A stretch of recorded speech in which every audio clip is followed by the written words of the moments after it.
हमारे पिछले वीडियो में हमने विक्रेता ऑर्डर रद्दीकरण और उन विभिन्न चरणों या प्रक्रियाओं को जाना था जो इस रद्दीकरण को करने के लिए पालन करनी चाहिए।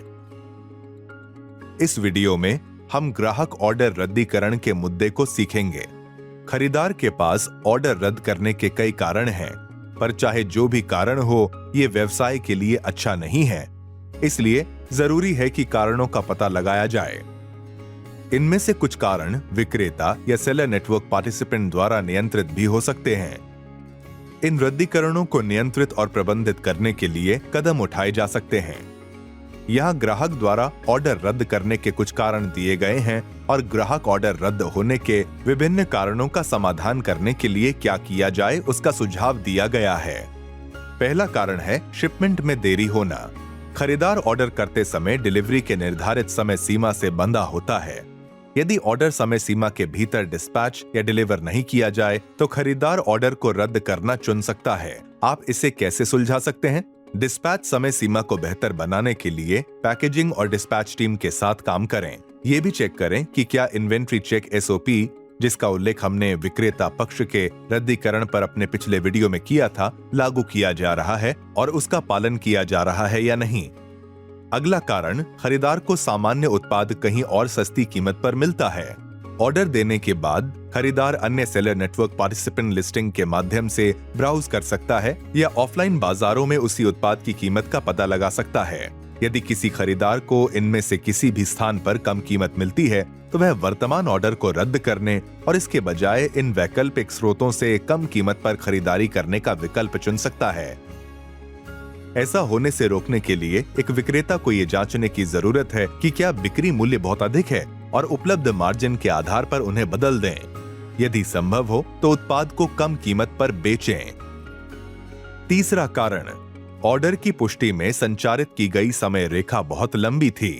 कभी कभी खरीदार ऑर्डर करते समय डिलीवरी के अपेक्षित समय को नजरअंदाज कर देता है, लेकिन बाद में जांच करके महसूस करता है कि प्रतीक्षा समय बहुत ज्यादा है, इसलिए ऑर्डर को रद्द करने का निर्णय लेता है। इससे निपटने के कई तरीके हैं। पहला, जांचें कि डिस्पैच के लिए बताया गया समय वास्तविक से अधिक है और यदि आवश्यकता हो तो सही करें। दूसरा, जांचें कि क्या डिस्पैच के लिए वास्तविक समय अधिक है, फिर समय सीमा को कम करने के लिए डिस्पैच संचालन पर काम करें और डिस्पैच का समय कम करें। तीसरा, जांचें कि क्या लॉजिस्टिक सेलर नेटवर्क पार्टिसिपेंट या ऑफ नेटवर्क लॉजिस्टिक्स के पास पिकअप के लिए अधिक समय है। यदि ये समस्या बार बार आती है तो श्रेणी के लिए भागीदार बदलें। इन मामलों के अलावा ऐसे 3 अन्य मामले हैं जहां खरीदार ऑर्डर रद्द कर देता है। हो सकता है कि खरीदार ने खरीदारी करने के बारे में अपना मन बदल लिया हो, ये विक्रेता के वश में नहीं है, या हो सकता है कि उन्हें उत्पाद की जरूरत ना पड़ी हो और उन्होंने गलती से इसे ऑर्डर कर दिया हो, ये भी विक्रेता के वश में नहीं है। या हो सकता है कि वे खरीदारी के समय उपलब्ध प्रोमो या ऑफर कोड लागू करने से चूक गए हों और इसलिए उन्होंने कोड के साथ फिर से ऑर्डर करने के लिए ऑर्डर को रद्द किया हो। इस मामले में आपको बस फिर से ऑर्डर करने के लिए खरीदार पर भरोसा करना होगा, क्योंकि खरीदार का इरादा तो पहले से ही था, लेकिन इससे आगे आप और कुछ नहीं कर सकते हैं।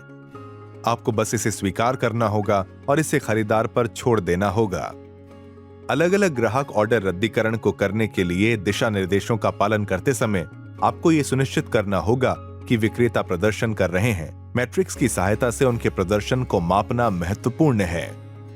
यहाँ एक विधि दी गई है जिसका उपयोग विक्रेता यानी सेलर और सेलर नेटवर्क पार्टिसिपेंट स्तर पर प्रदर्शन को मापने और निगरानी करने के लिए किया जा सकता है और मैट्रिक्स खराब होने पर सुधारात्मक उपाय किए जा सकते हैं। इस मैट्रिक को ग्राहक रद्दीकरण दर कहा जाता है और ये ग्राहक रद्दीकरण को ट्रैक करने में आपकी सहायता करती है।